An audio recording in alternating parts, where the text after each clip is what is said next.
Hello everyone, welcome to my another blog. আজকে অনেক দিন পর ব্লগ আপলোড দিচ্ছি।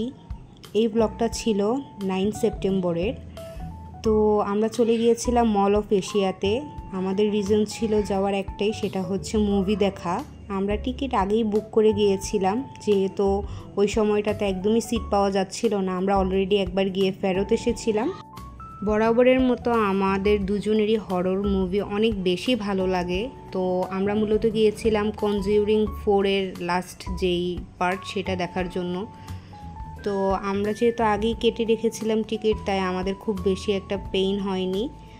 আর যাওয়ার পরপরই আমরা দেখলাম যে আমাদের হাতে আরও অনেক বেশি সময় বাকি। তাই আমরা যে ওয়েটিং যে লবিটা, সেইখানে ওয়েট করতেছিলাম।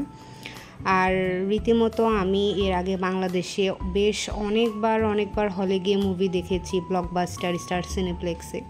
তো ফিলিপাইনে এই প্রথম আমার এক্সপিরিয়েন্স হবে যে আমি মুভি দেখেছি, তাও হরর ফিল্ম। আমরা দুজনে খুব বেশি হরর ফিল্ম দেখতে পছন্দ করি।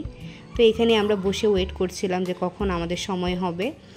আর এখান থেকে আমাদের টিকিটের সাথে কমপ্লিমেন্টারি হিসেবে ছিল পপকর্ন এবং কোল্ড ড্রিঙ্কস। সো পপকর্নের যেই ভালো একটা দিক ছিল সেটা আমরা এটাকে রিফিল করতে পারতাম। আর এখানে ছিল বিভিন্ন ধরনের flavour, barbecue, cheese, sour and cream.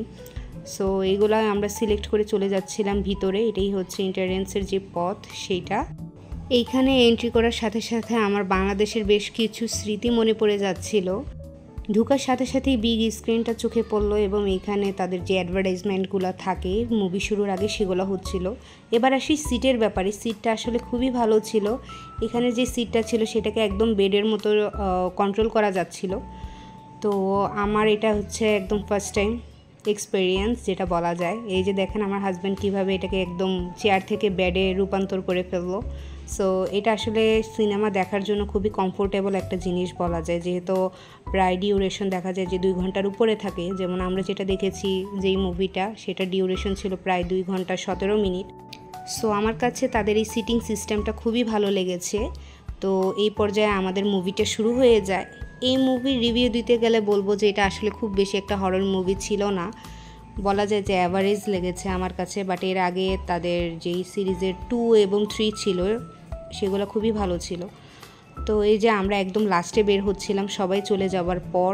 R movie দেখে বের হতে হতে প্রায় রাত 11:30 বেজে গিয়েছে, যেহেতু 9টার মুভি ছিল আমাদের। তো আশেপাশে আসলে কোনো মানুষই ছিল না ওই টাইমে, কারণ অলরেডি এটা যেহেতু একটা মল, কনরাড মলে গিয়েছিলাম। সো এই কনরাড কিন্তু বন্ধ হয়ে যায়। জাস্ট আমাদের যেই এক্সিটের পথ সেটাই ওপেন ছিল। তো বের হয়ে দেখে আশেপাশে সবগুলা একদম দোকান যা ছিল, রেস্টুরেন্ট ছিল, সব অফ হয়ে গিয়েছে। জাস্ট আমাদের বের হওয়ার পথটা ওপেন আছে। আমি আসলে ভেবেছিলাম মুভিটা অনেক বেশি হরর হবে, যেহেতু এটা লাস্ট পার্ট। বাট আমার এক্সপেকটেশন অনুযায়ী এটা খুবই এভারেজ লেগেছে। তারপর বাসার উদ্দেশ্যে রওনা হয়ে যাই। তো আজকে এই ছিল আমার ব্লগ। সো সবাইকে থ্যাঙ্কস ফর ওয়াচিং।